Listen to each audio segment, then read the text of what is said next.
এই সংবিধান আমার দৃষ্টিতে বৈধ নয়। নতুন জাতীয় সঙ্গীত আমাদের তৈরি করা হোক। এই জাতীয় সঙ্গীত দুই বাংলা এক করার জন্য জাতীয় সঙ্গীত। আল্লাহর আইনের বিরোধী কোনো আইন পাশ হতে পারে না। জনগণ সার্বভৌমত্বের মালিক হতে পারে না। 1970 সালে আওয়ামী লীগ জনগণের কাছ থেকে ম্যান্ডেট নিয়েছিল পাকিস্তানের সংবিধানের অধীনে পাকিস্তান রাষ্ট্র পরিচালনার জন্য, স্বাধীন বাংলাদেশের স্বাধীন সংবিধান রচনা করে নয়। তারা 1972 সালে পাকিস্তান আমাদের যুদ্ধ চাপিয়ে দিয়েছে, আমরা যুদ্ধ করে স্বাধীন হয়েছি আলহামদুলিল্লাহ। কিন্তু তারা জনগণের কাছ থেকে নতুন সংবিধানের প্রণয়নের কোনো ম্যান্ডেট নেয়নি। সুতরাং এই সংবিধান আমার দৃষ্টিতে বৈধ নয়।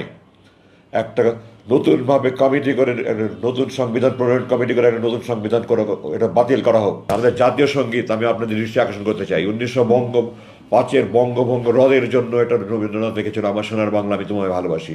এই জাতীয় সঙ্গীত দুই বাংলা এক করার জন্য জাতীয় সঙ্গীত। আমরা কি দুই বাংলা এক হতে চাচ্ছি? আমরা কি স্বাধীন বাংলাদেশ থাকতে চাই, না ভারতের পশ্চিমবঙ্গের অঙ্গীভূত রাজ্য হতে চাই ভারতের? আপনারা বলেন, আমরা স্বাধীন বাংলাদেশ চেয়েছি, স্বাধীন বাংলাদেশ থাকতে চাই। এই জাতীয় সঙ্গীত আমাদের স্বাধীন বাংলাদেশের অস্তিত্বের পরিপন্থী। আমি জোর দাবি জানাচ্ছি নতুন জাতীয় সঙ্গীত আমাদের তৈরি করা হোক। Redmi 13 স্টাইল বানাই দুনিয়া কাঁপায়। সাংবিধানিক যে কমিটি ভাবে সরকার ভালো মনে করে তাদেরকে যে কমিটি করে জাতীয় সঙ্গীত নতুন করে তৈরি করা উচিত। আর সংবিধান পরিবর্তনের জন্য তো এটা বিরাট ব্যাপার।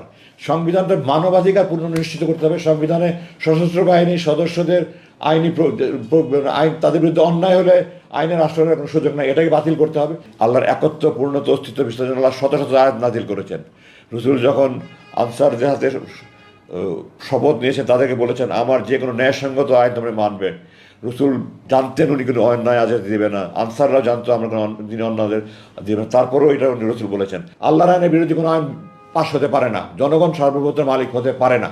সুতরাং সংবিধানে এটাও ইনক্লুড করতে হবে, আল্লাহর আইনের পরিপন্থী কোনো আইন এই সংবিধানে যেন সংসদের কোনো অধিকার থাকবে না। এই ধরনের একটা আইন সংযোজন করে একটা আমাদের মুসলিম চেতনার আইন, মুসলিম চেতনা প্রতিফলন করে একটা আইন এখানে সংবিধান সংযোজন করে নতুন করে করবে। আমি তো সংবিধান বিশেষজ্ঞ নই, যারা বিশেষজ্ঞ আছেন তাদেরকে যে উচ্চ পর্যায়ের কমিটি করে করা হোক। আমি দেশের জন্য কাজ করতে চাই, দেশবাসীর উন্নয়নের জন্য কাজ করতে চাই।